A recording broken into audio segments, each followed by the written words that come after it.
तीन मछलियाँ। एक जलाशय में तीन मछलियाँ रहा करती थी। अनगत विदता, प्रत्युत्पन्नमति और यद्भद्विष्य। तीनों के स्वभाव एक दूसरे से भिन्न थे। अनगत विदता संकट आने के पूर्व ही उसके समाधान में विश्वास रखती थी। प्रत्युत्पन्नमति की सोच थी कि संकट आने पर उसका कोई न कोई समाधान निकल ही आता है।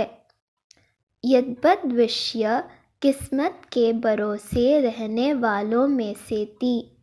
उसका मानना था कि जो किस्मत में लिखा है वह तो होकर ही रहेगा, चाहे कितने ही प्रयत्न क्यों ना कर लिया जाए, उसे टाला नहीं जा सकता। तीनों मछलियाँ जिस जलाशय में रहती थी वह मुख्य नदी से जुड़ा हुआ था, किंतु घनी झाड़ियों से ढका होने के कारण सीधे दिखाई नहीं पड़ता था। यही कारण था कि वह अब तक मछुआरों की दृष्टि से बचा हुआ था। एक शाम मछुआरे नदी से मछलियाँ पकड़कर वापस लौट रहे थे। बहुत ही कम मछलियाँ हाथ आने के कारण वे उदास थे। तभी उनकी दृष्टि मछलीखोर पक्षियों पर पड़ी, जो नदी से लगी झाड़ियों के पीछे से उड़ते चले आ रहे थे। उन मछलीखोर पक्षियों की चोंच में मछलियाँ दबी हुई थी।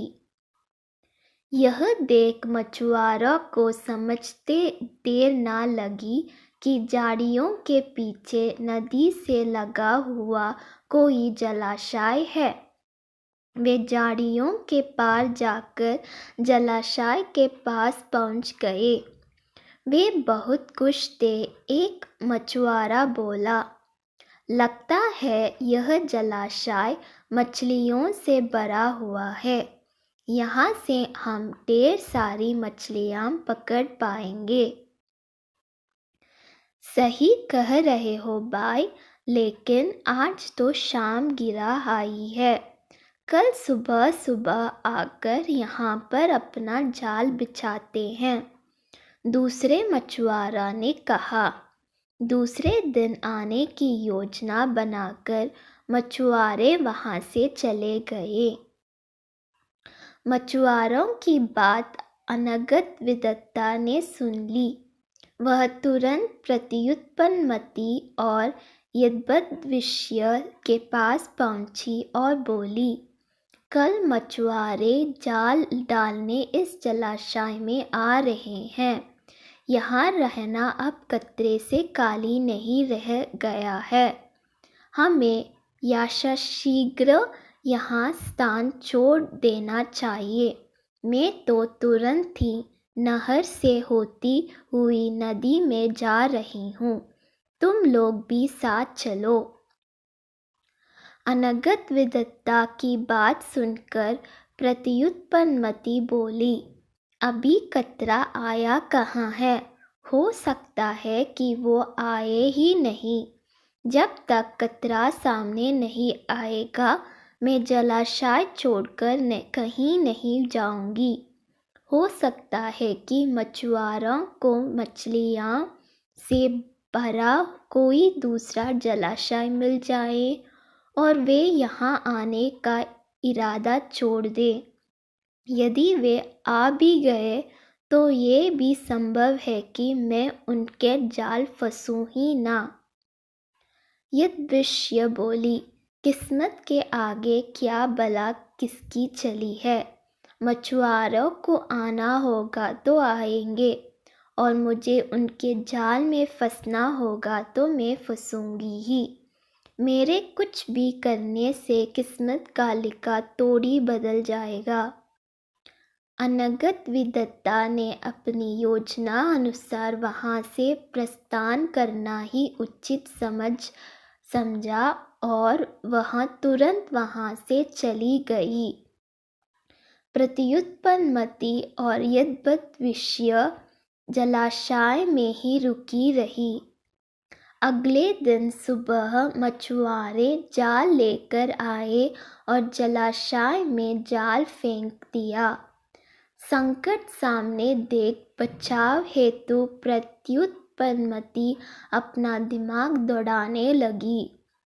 उसने इधर उधर देखा, किंतु उसे कोई खोखली जगह नहीं मिली जहाँ जाकर वह छुप सके।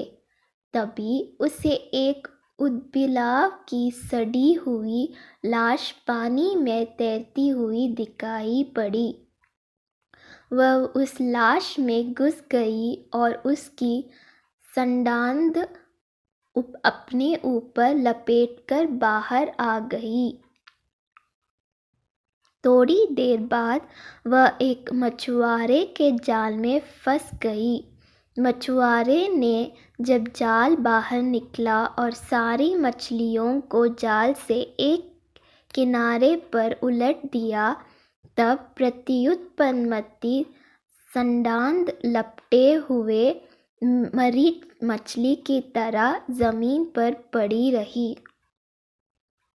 उसमें कोई हलचल न देखकर मछुआरे ने उसे उठाकर सूंघा।